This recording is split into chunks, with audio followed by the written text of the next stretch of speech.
Zar nisi razumeo? Pisalo mi je na nosu i čelu. Opipljivo i jasno zvala sam te. Mogao si da me dodirneš preko stakla, samo da si malo misli ispružio. Pisalo mi je na koži i kosi. Antologija jedne ludosti. Ljubav mi je kapljala iz očiju. Mogao si da uhvatiš poljupce na dlan. Samo da si malo ispružio maštu, mogao si me otkupiti za 2 reči i imati me za uzdah da si hteo.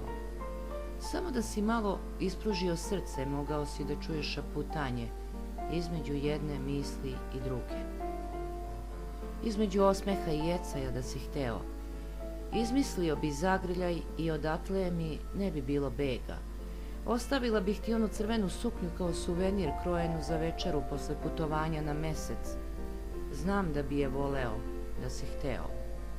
Šetala bih ti mislima u tvojoj košulji, a onda se milovali do zore nežno i milo, a tako strasno, jer sve bi bilo prosto i jasno.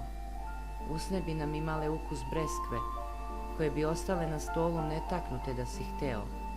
Moje bi ti grudi mirisale na nežnost, za večnost celu imao uvojak moje kose na ramenu.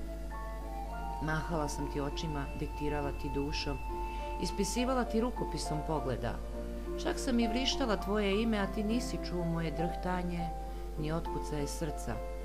Molila sam te da budemo ljubav i proklijamo iznova na poljima mladosti.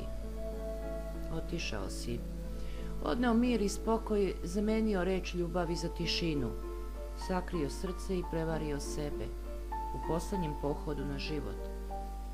Nisi se usudio ili nisi razumeo.